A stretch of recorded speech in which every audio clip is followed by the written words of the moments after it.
आज या ठिकाणी विटा येथे मी उमेदवारी अर्ज प्रभाग 6 मधून दाखल केलेला आहे। तर हा उमेदवारी अर्ज जो दाखल केला आहे हा आम्ही विकास कामासाठी केलेला आहे। आता मागच्या एक 4-5 वर्षाची कामे झालीत, जवळजवळ आजपर्यंत भाऊंच्या माध्यमातून, भैयांच्या माध्यमातून, भाऊंच्या माध्यमातून 150 करोडची कामे विट्यात जवळपास झालेली आहेत। आमच्या वार्डात पूर्ण रस्ते झालेले आहेत, गटारी झालेले आहेत, रस्ते एवढे सुपेरियर झालेत की त्याच्यावर मुले स्केटिंग खेळतात, एवढे छान रस्ते झालेत। पाण्याचा प्रश्न देखील या ठिकाणी सोडवण्यात आलेला आहे। 78 कोटीची वाझरची पाईपलाईन मंजूर झालेली आहे, 6 टाक्या मंजूर झालेल्या आहेत। तर अशा पद्धतीनं भैया दादा विकास कामं करत आहेत।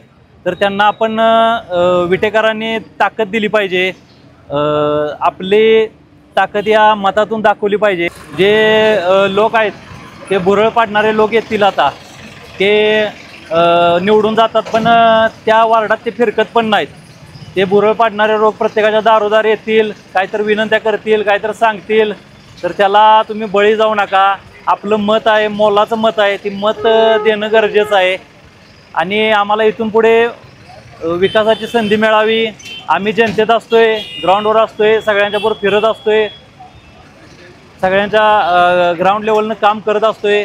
गेली 8 वर्ष झालं मी जिल्हा प्रमुख म्हणून युवा सेनेचं काम करतोय।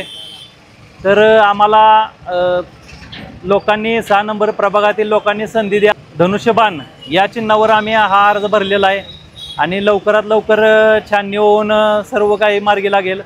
फक्त मत हे विचार करून द्या, विकासाला मत द्या।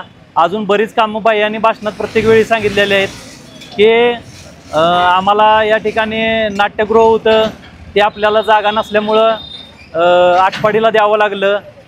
परत क्रीडा संकुलची अवस्था आता आपण बघितल्या। क्रीडा संकुल आम्ही रोज व्यायाम करणारे लोक आहे, आम्हाला माहीत आहे काय अडचण आहे ते। त्यामुळं व्यायाम करायला जागा असणं, बरेच कामं आहेत। दवाखाना आहे आपला, जिल्ह्याचा जो उपजिल्हा रुग्णालय जे होणार होतं त्याचा पण बाह्याचा प्रयत्न चालला आहे। परवा घरपट्ट्याच्या वाढून आलेल्या, त्या घरपट्ट्याच्या वाढून आलेल्या त्याच्यावर स्थगिती घेतल्या बाह्यांनी। अशा पद्धतीने कामं चालू आहेत। तर तुम्ही आम्हाला चांगल्या ताकदीनं निवडून द्या।